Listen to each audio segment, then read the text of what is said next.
Hey everyone, welcome to part 3 of my in-depth review of the new Cult Mechanicus Codex, which came out today. As always, my name is Jay, and I'm wearing my J-Face t-shirt. Check it out. anywhereimaj.spreadshirt.com. They're cool shirts. And today we'll be going over the elite choices and the heavy support choices before finishing up the Codex in the next video with the formations and my final thoughts. That way we can go into some good detail over each section. And yeah, you get the information. So the elite section, there's two choices. There are two different types of Electro-Priests. There's the Fulgurite Electro-Priests and the Corpuscarii Electro-Priests. They're both the same cost, same number of models, and they're the blind guys with the the things with their eyes, and they're being eyes gouged out kind of thing. They're the Electro-Priests. So we'll start off with the Fulgurite Electro-Priests, and these are the shooting ones. There's shooting ones, and there's the close combat ones and the shooting ones. I like the close combat ones better. I think that they're a more needed niche in this codex, and I think they're just a better overall choice than the shooting ones. But for 90 points, you get 5 Fulgurite Electro-Priests, and you can include up to 15 additional ones for 18 points a model. So you can actually have squads of 20 of these guys, and they're pretty nasty. They are Weapon Skill 4, because they're close combat oriented. Ballistic Skill 3, Strength Toughness 3, 1 wound, Initiative 3, 2 attacks, Leadership 9, no save. That's the thing, they have no save, because they have a 5-up invulnerable save, but they have a special rule that if they completely destroy a squad, they get a 3-up invulnerable save for the rest of the game. So, Electro Leech Stav, they have War Gear. It is Strength plus 2, AP 4, Melee, Concussive, Electro Leech, 2-handed. So any to-wound rolls of 6 are instant death with the Electro Leech. So in close combat, they're actually going to be Strength 5, AP 4, anything they kill, instant death on 6s. Good stuff. They also have the Voltegeist Field, this gives them a 5-up invulnerable save. Furthermore, a model with Voltegeist Field has Hammer Wrath, resolved at Strength 4, and does not suffer the penalty for their initiative for charging enemies through difficult terrain. So it gives them grenades, but fights as normal initiative in the ensuing combat. Special rules. They have, of course, Cantables the Onosaya, Canticles, but they also feel no pain. They're only toughness 3, so feel no pain will be negated a lot, but they still feel no pain. And they have Siphoned Vigor. Now, Siphoned Vigor is what I'm talking about. If a unit that contains at least 1 or more models with Siphoned Vigor destroys an enemy unit in the assault phase, all Voltegeist fields in this unit confer a 3-up invulnerable save instead of the 5-up until the end of the game. This includes catching enemy unit and sweeping advance. If several units with this special rule are involved in a multiple combat, be sure to resolve each unit's close combat attacks separately to determine which, if any, of the units completely destroy an enemy unit. So you have to do them separately at the same initiative step to see which squad destroys the enemy and which squad catches the... I guess it won't matter for the catching part, but I guess for the destroying part. I like them. They also have Zealot. And of course, those who don't remember what Zealot does, Zealot basically automatically passes pinning, fear, and morale. Pinning, fear, regroup, and morale checks, but cannot go to ground and cannot choose to fail a morale check due to their weapons. Our weapons are useless rule. So that's pretty cool. So for 90 points, you get 5. I'd actually take like squads of 10, maybe 15.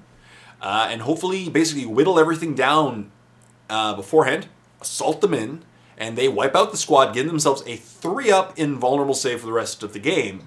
That is awesome. And their weapons are pretty good. I think they're a solid elite choice, personally. I think they're much better. Now you can argue with me, but I think they're better than the Corpuscarii Electro-Priests, which are also 90 points. They are the same, instead, because they're more shooting focused, they have Weapon Skills 3 and Ballistic Skill 4, the opposite of the other guys. So they're more shooting oriented. Strength Toughness 3, 1 wound, Initiative 3, 2 attacks, Leadership 9, no save once again, 5-up invulnerable save. And they have the Corpuscarii Electro-Priests, and you can include up to 15 additional ones for 18 points each. These ones are more shooting, but I don't like their shooting. That's what I'm saying. They have the Electrostatic Gauntlets, which are their guns. And these guns are 12-inch range, Strength 4, AP Dash, Assault 2, Twin-Linked. And they're also good for close combat. They're Strength plus 1, Melee. Except they're only 12-inch range. They're pistols, essentially. 2-shot, twin-linked pistols. They're going to be hitting on 3s, but they're pistols. Like, these guys belong at a very short range, but that's not where they really belong. they're more shooting oriented, and your opponent is going to assault you if you're 12 inches away.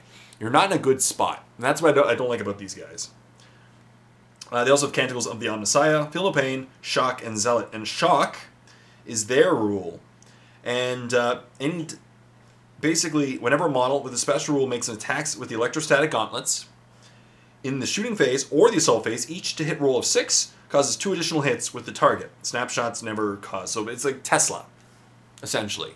They get 2 shots each, and on a 6 counts as 2 extra hits. But as I said, I prefer the other guys because they're close combat, and that's where they belong, right? Versus these guys, which they're heavily shooting, but they belong at a very short range, 12 inches, very, very short range.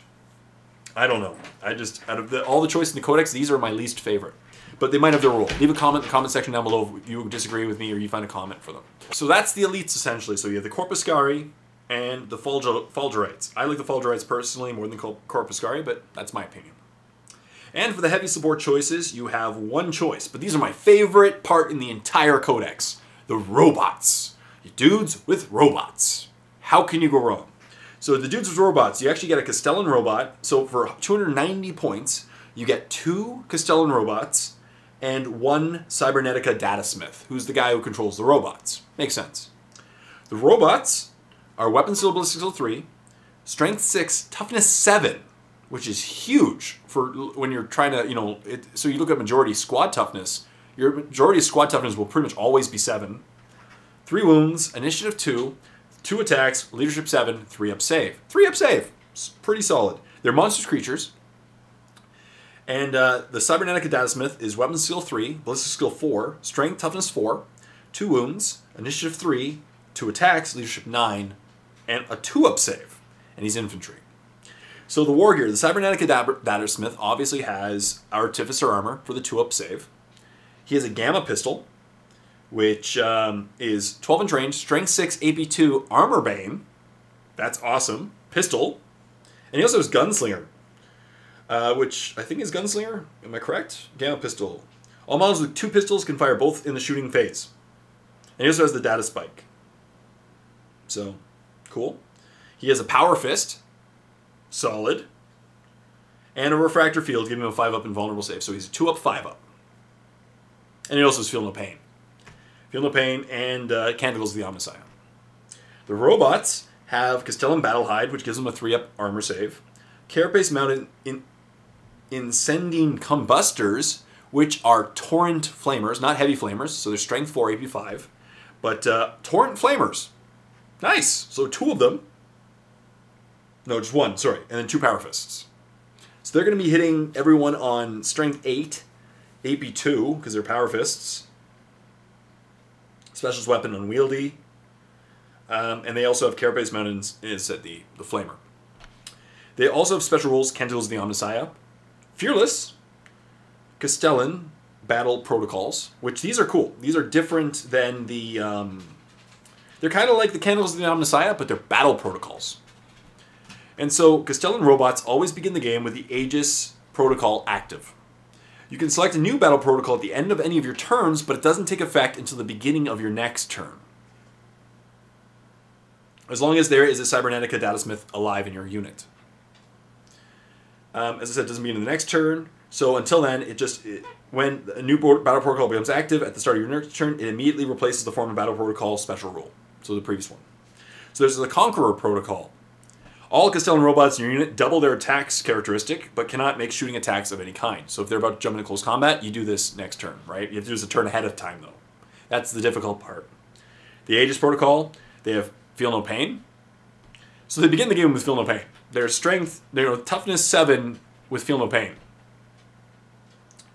And then finally the Protector protocol, which all Castellan robots in the unit can fire their carapace mounted weapons twice, but cannot move under any circumstances. So you have one where you think that they're going to fire twice with their flamers, right? One that they get double the attacks in assault, nice. And one of them, they just Feel No Pain. And Spock is acting up, so I'm going to move him. That's pretty cool. You can include up to 2 additional Cybernetica Datasmiths in the squad for 50 points each, and up to 4 additional robots in the squad for 120 points each. So you can have a giant squad full of Datasmiths and robots running around the battlefield, having hilarious fun. Any Castellan robot might replace the Power Fist with twin-linked heavy phosphor blasters. So if you want to make them pure shooting, which is good because they're monster creatures, they can fire 2 weapons at the same target, but still. 2 Torn Flamers plus 2 heavy phosphor blasters for 10 points. Heavy phosphor blasters, once again, are the 36-inch range, strength 6, AP 3, heavy 3, Illuminagen. And they can take weapons from Special Weapon Warrior or the Arcana Mechanicum lists. That's awesome. So for 290 points, you get 1 Data Smith, 2 robots, and you can take up to 2 additional robots, 4 additional robots, or up to 2 additional Data Smiths. And they have their own protocols. I think it's a really cool unit. They look awesome, and they have tons of versatility, right? They can do flaming, they can do shots, they're great in close combat, and they'll eat things to shreds. That's basically it. They're going to be strength 8. Oh, sorry, the Castellan Robots, the 2 Power Fists, they're going to be strength 10. Why did I say 6? They're going to be strength 10 in close combat, strength 10 AP2, because it doubles the strength. I apologize if I said that wrong.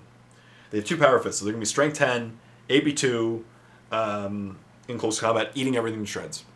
Can't go wrong. Not at all. And because they're a monster creature, they also have Smash.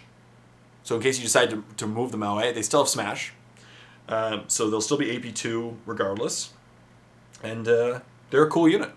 So that is the elites and the heavy supports. As I said, I prefer the Fulgurite Electro-Priests because they're awesome in close combat and they really have a role. Versus the Corpuscarii, which are great from short range, but very, very short range. Up to you.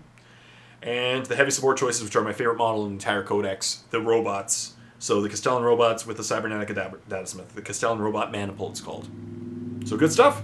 So what do you think of this codex so far? Do you agree with anything I said? Do you disagree? What are your comments? Leave them in the comment section down below. I really hope you enjoyed this part. And stay tuned for my next part, which I'll be going over the formations and my final thoughts. So stay tuned for the next part. Until next time, this is Jay saying, happy painting.